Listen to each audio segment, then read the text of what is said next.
प्यारे दोस्तों, आपने कई बार सुना होगा कि कई भक्त ऐसे हुए भगवान के जो उनकी कड़ी तपस्या किए और फिर पूजा अर्चना किए और फिर भगवान ने उन्हें दर्शन दिया। लेकिन क्या आपने सुना है कि कोई ईश्वर, कोई भगवान एक ईंट के टुकड़े के ऊपर खड़े होकर अपने भक्त का इंतजार कर रहे हैं कि वो फ्री हो जाए फिर उसे अपना दर्शन दो? जी हाँ, ये कहानी है महाराज पुंडलिक की। पुंडलिक जी को एक बार काशी जाने का बड़ा मन हुआ। रास्ते में निकल तो गए लेकिन रास्ता भटक गए तो एक आश्रम दिखा। वो आश्रम में जाकर रुक गए। आश्रम था ऋषि कुकुट का। ऋषि कुकुट को उन्होंने पूछा कि महाराज, मुझे काशी जाने का रास्ता बता सकते हैं क्या? तो ऋषि जी ने कहा कि मैं तो काशी कभी गया नहीं, तो क्या रास्ता बताऊंगा। पुंडलिक महाराज हंसने लगे। हंसने लगे इसलिए कि आप किस तरह के ऋषि हैं, फिर कैसे आपको ऋषि कहा जाए जब आप काशी ही नहीं गए अभी तक? ऋषि महाराज ने कोई जवाब नहीं दिया। पुंडलिक जी निकल तो गए बाहर, लेकिन थोड़ी देर के बाद कुछ स्त्रियों की हंसने की आवाज आने लगी। पुंडलिक जी वापस घूमकर वापस आए। आश्रम में देखे तो माँ गंगा, माँ यमुना, माँ सरस्वती ऋषि के आश्रम में पानी से साफ सफाई कर रही थी। पुंडलिक महाराज देखकर बड़े आश्चर्यचकित हुए कि अरे बाप रे, ये क्या?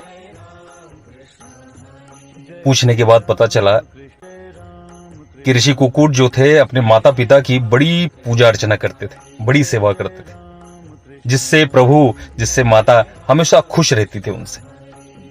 उस दिन पुंडलिक महाराज को ज्ञान मिला कि काशी, मथुरा, प्रयाग हर जगह जा सकते हैं, लेकिन उससे पहले अपने माता पिता की पूजा अर्चना करना, उनकी सेवा करना बहुत जरूरी है। पुंडलिक महाराज वहां से लौट गए और अपने घर पर आए और अपने माता पिता की सेवा करने लगे और विठल नाम यानी हरि नाम, विष्णु नाम का जप करने लगे, पूजा अर्चना करने लगे। भगवान विठल, भगवान विष्णु बड़े प्रसन्न हुए, उनके घर पर आए। लेकिन जब भगवान विष्णु उनके घर पर आए उन्हें दर्शन देने के लिए, तो पुंडलिक महाराज ने क्या किया, एक ईंट का टुकड़ा देकर भगवान को कहा, थोड़ा देर रुकिए, माता पिता की सेवा कर रहा हूं, इनकी सेवा करने के बाद आपके पास आता हूं। भगवान काफी देर उनकी प्रतीक्षा में खड़े रहे उसी ईंट के टुकड़े के ऊपर। पुंडलिक महाराज जब अपनी माता पिता की सेवा करके भगवान की तरफ मुड़े तो माफी मांगी कि भगवान मुझे माफ कीजिएगा, मुझे क्षमा कीजिएगा, मैं अपने माता पिता की सेवा कर रहा था इसलिए आपको देख नहीं पाया।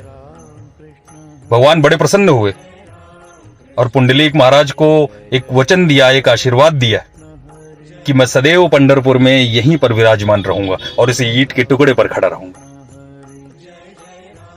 भगवान विठल जो हैं वो विष्णु जी के अवतार हैं, माता रुक्मिणी जी के साथ विराजमान है पंढरपुर में, और इसी की एक पालकी निकलती है महाराष्ट्र में। हमारे महाराष्ट्र में इसका बहुत ही बड़ा नाम है और इस पालकी में तरह तरह के लोग आते हैं, बड़े बड़े संत आते हैं, अलग अलग जगहों से आते हैं और एक जगह पर आकर एकत्रित होते हैं, और वो दिन आज है।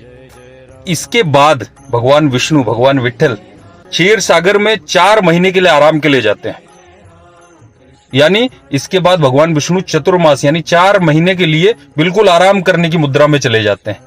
इसलिए आज के दिन लोग यहाँ पर महाराष्ट्र में और दुनिया देश में लोग आज के दिन व्रत रखते हैं कि भगवान आज के दिन मेरी बात सुन ले, 4 महीने तक मेरा जीवन एकदम संपूर्ण अच्छा रहे, सुखद रहे, स्वस्थ रहे।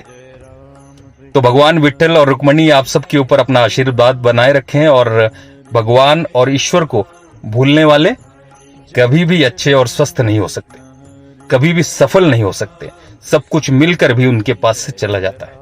इसलिए आज के दिन श्री कृष्ण हरि नाम जपते जपते आज के दिन व्रत रखिए, अच्छा खाना खाइए, लोगों की मदद कीजिए और मन में सद्भाव रखिए। आप सबका धन्यवाद।